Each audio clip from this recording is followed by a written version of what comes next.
Baada ya kuwa tayari tumeweka damu kama hivi, kama unavyoona hapa.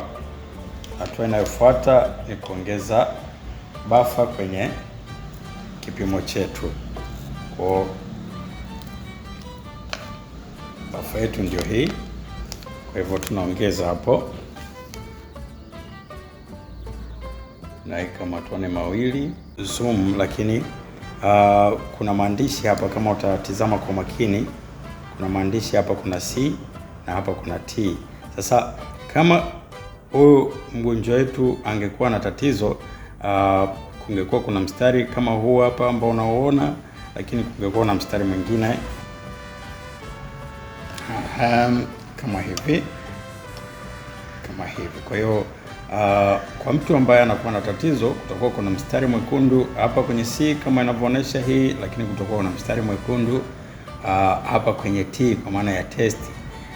Sasa huyo ndio tungeleza sema ni hepatitis B positive.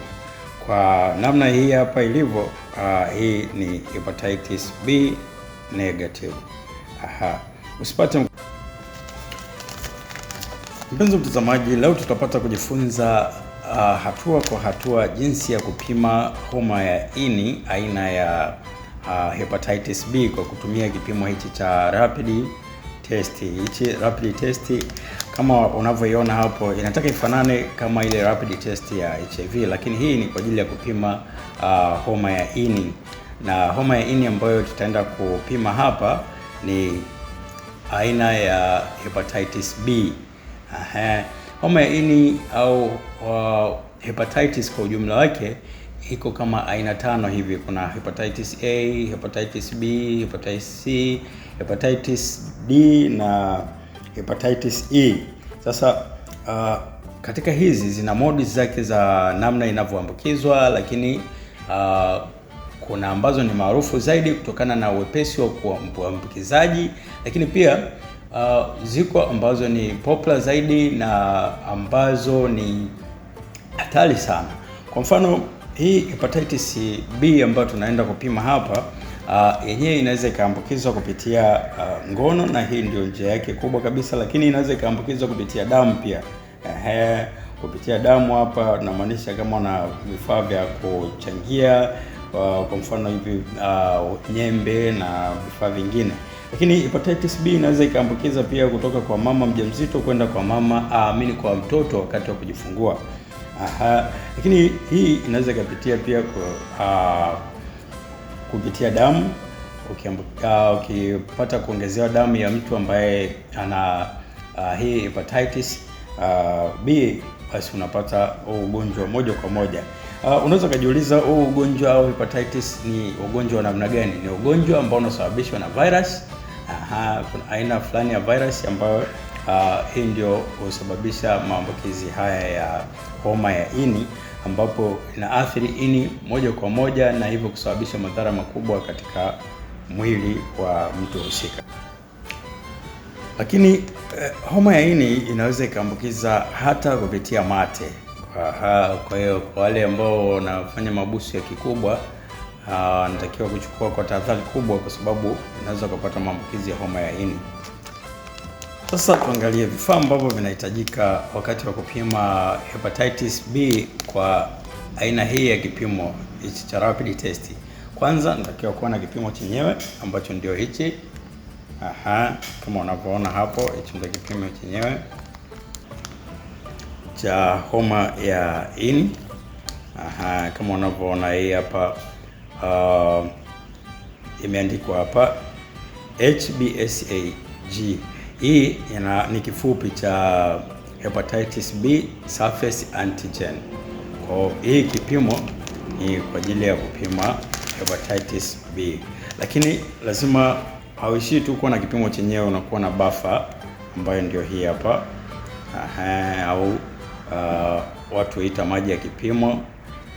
Ni kama tu ilivyo katika HIV, lakini hapa tunapima homa ya ini. Lakini inatakiwa kuwa na pricker au hizi zinaitwa lancet kwa ajili ya kutoboa sehemu ya kuchukulia sample ya damu. Inaweza kawa ya aina hii au aina hii hapa au aina nyingine. Lakini pia lazima uwe na swab. Hii swab kwa ajili ya kusafishia ile sehemu ambayo utakayotoboa kwa ajili ya kuchukua sample, yani damu. Lakini tunakuwa na hii dropper kwa ajili ya kuchukulia damu. Unachukua damu kutoka pale ambako umepatoboa hadi kuweka kwenye kipimo. Sasa tuanze hatua kwa hatua. Hatua ya kwanza, tunaandaa vifaa vyetu. Kuchana kabisa hichi kipimo chetu, kichana hapa kwenye hizi alama utapata kipimo chenyewe ndani. Kwa hiyo hapa tumepata kuchana. Sasa kipimo chetu ndio hichi hapa. Hatua inayofuata ni kusafisha eneo ambalo tutakalotoboa kwa ajili ya kuchukua sample.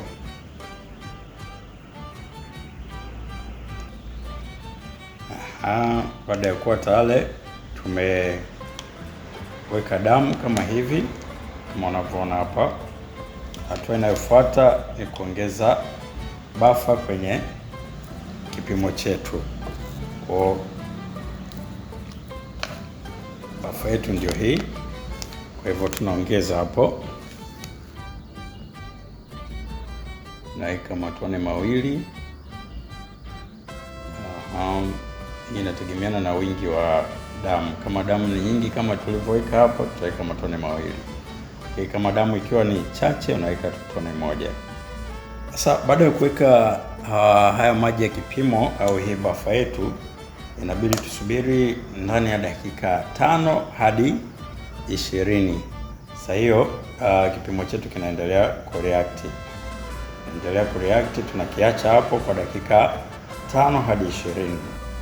Sasa wakati tunasubiri kipimo chetu kiendelee kureact, tunaweza angalau tukashauriana jambo hapo. Watu wengi tumekuwa tukizingatia sana, hasa kwa vijana, namaanisha kabla hajakutana na mpenzi wake, mara nyingi vijana wengi huzingatia sana kupima HIV na mambo mengine kama haya, lakini wanasahau kwamba magonjwa sio tu HIV. Kuna magonjwa mengi zaidi ya HIV ambayo pia ni hatari sana. Hususani ugonjwa kama huu, homa ya ini, ni ugonjwa ambao ni hatari sana na madhara yake ni makubwa na ni rahisi tu kupata maambukizi kama mtu asipokuwa makini. Kwa hivyo pamoja na kupima HIV, nikushauri pia ni vema sana kupima pia na magonjwa mengine kama homa ya ini kama hii hepatitis, lakini pia magonjwa mengine kama kaswende na mengine ambao watu huwa tunajisahau kupima. Lakini pia inafaa kujua ya kwamba ni vizuri kuzingatia afya, kwa sababu kila unachofanya kinategemea utimamu wa afya yako. Kwa hivyo kama ukipata matatizo, ina maana kwa maana ya kwamba ukipata magonjwa, kuna uwezekano mkubwa wa kuto kuendelea kuperform na shughuli zako za kiuchumi na kufikia malengo. Sasa tupate kurudi kwa kipimo chetu, tuone je, kwa huyu mgonjwa wetu tumepima imekuaje. Kipimo chetu ndio hichi hapa. Sasa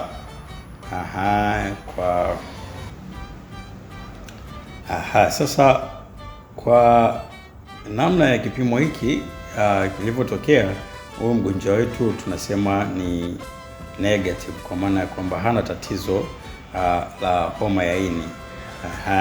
Sasa unaweza kujiuliza, je, angekuwa na tatizo kipimo kingekuwa kinaonekanaje? Muonekano hichi kipimo ni sawa kabisa na kile kipimo cha HIV.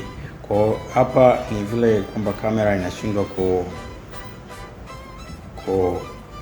zoom, lakini kuna maandishi hapa, kama utatizama kwa makini, kuna maandishi hapa, kuna C na hapa kuna T.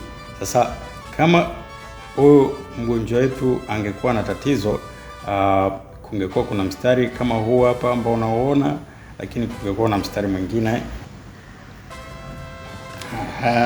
kama hivi. Kwa hiyo kwa mtu ambaye anakuwa na tatizo, kutakuwa kuna mstari mwekundu hapa kwenye C kama inavyoonyesha hii, lakini kutakuwa kuna mstari mwekundu hapa kwenye T kwa maana ya test. Sasa huyo ndio tungeleza sema ni hepatitis B positive. Kwa namna hii hapa ilivyo, hii ni hepatitis B negative. Usipate mkanganyiko. Hii ni kwa ajili ya kupima homa ya ini, yani hepatitis, na hususan hepatitis B, lakini kimuonekano ina muonekano sawa kama kile cha kupima HIV.